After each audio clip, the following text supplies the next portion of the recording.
আমেরিকাতে বাড়ি ঘর বলেন কিংবা বাগান বলেন পরিষ্কার পরিচ্ছন্ন না রাখলেই সেক্ষেত্রে টিকিট খেতে হয়। টিকিট মানে অনেক মানে বড় ধরনের একটা জরিমানা ওরা করে, কখনো $50, কখনো 100, কখনো 300।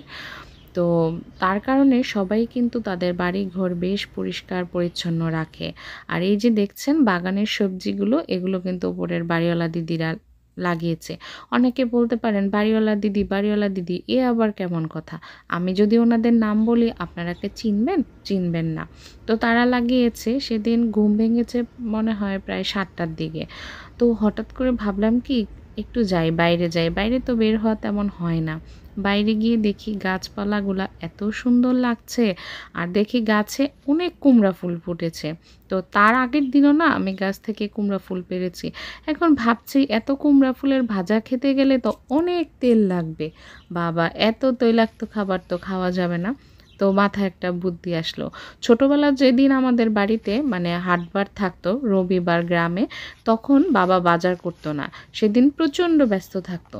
তখন আমি কি করতাম, ওমর আলী জেঠুদের ক্ষেত থেকে এরকম কুমড়া ফুল, বক ফুল, কুচিলা পাতা এনে বড়া ভাজতাম, আর মা আরেকটা রেসিপি করতো। সেই রেসিপিটা আজকে শেয়ার করব আপনাদের সাথে। যেহেতু এতগুলা কুমড়া ফুল পেয়েছি, তাহলে ওই রেসিপিটা তো করাই যায়। বিশ্বাস করেন, এক থালা ভাত খেতে পারবেন। মাছ মাংস তখন তুচ্ছ মনে হবে। তো 2 দিনে প্রায় অনেকগুলা কুমড়া ফুল আমি মানে একসাথে করে অনেকগুলা হয়েছে। তো কিছু কুমড়া ফুল দিয়ে বড়া যদি না বাজি, বাড়ির যে কর্তামশাই আছে তার আবার মন খারাপ হবে। কারণ সে মানে এরকম ভাজি, এইসব বিভিন্ন আবার মানে ভাজি জাতীয় যত খাবার আছে সে খেতে ভালোবাসে।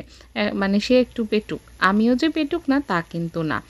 তো এই যে দেখেন কিছু কুমড়া ফুল দিয়ে আমি বড়া ভেজেছি। অনেকে আবার এটাকে বড়া না বা কুমড়া ফুলের ভাজাও বলে।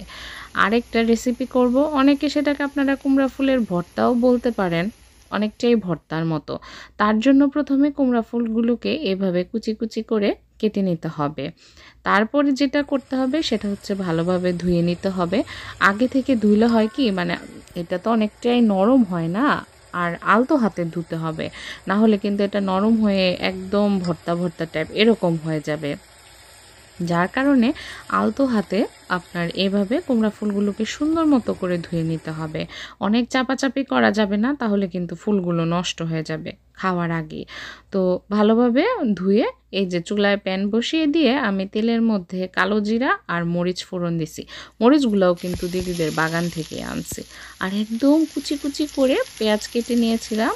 এই একটা পেঁয়াজের অর্ধেক দিয়েছি। সামান্য পরিমাণ রসুন কুচি, আদা কুচি। যারা রসুন আর আদা পছন্দ করে না তারা চাইলে এটা স্কিপ করবেন, শুধু কালো জিরা মরিচ দিয়েও খাওয়া যাবে। এখানে দিয়েছি এই হালকা পরিমাণ হলুদের গুঁড়া আর মরিচের গুঁড়া, দিয়েছি পরিমাণ মতো অল্প একটু লবণ।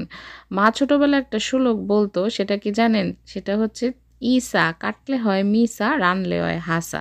মানে চিংড়ি মাছ যখন কেটে ফেলবেন তখন ছোট হয়ে যায়, আর রান্নার পর কিন্তু মাছের সুঘ্রাণ আসে, তখন হাসা মানে সত্য হয়ে যায়। তো কুমড়া ফুলও কিন্তু অনেকটাই তাই, দেখেন পুরোটা রেসিপি। তার মধ্যে দিয়ে দিচ্ছি কিছু নারকেল কুচি। এগুলো হইতেছে নারকেল কুড়াই, মানে অনেক আগেই ছিল, ফ্রোজেন ছিল আর কি। অনেকে আবার এই রেসিপিটাতে কিন্তু সরিষা বাটাও ব্যবহার করে, খেতে কিন্তু আরও ভালো লাগে। যদিও অনেক গরম পড়েছিল, তার জন্য আমি সরিষা বাটা ব্যবহার করি নাই। গরমে সরিষা খেলে গ্যাস হয়ে যায়। তো যাই হোক, তার মধ্যে আমি দিয়ে দিচ্ছি কুমড়া ফুলগুলা ওই জাগে থেকে কেটে রাখছিলাম। দেখেন এত এত কুমড়া ফুল কাটছি, কেমন হয়ে গেছে। এবার রান্নার পর সুঘ্রাণে হবে হাসা, মানে সত্য হবে। তো কিছুক্ষণ রান্না করব। রান্না করার পর এই যে গাছ থেকে নিয়ে আসছি লেবু পাতা, এটাও কিন্তু দাদা ওই বাগানের গাছ থেকেই আনছি।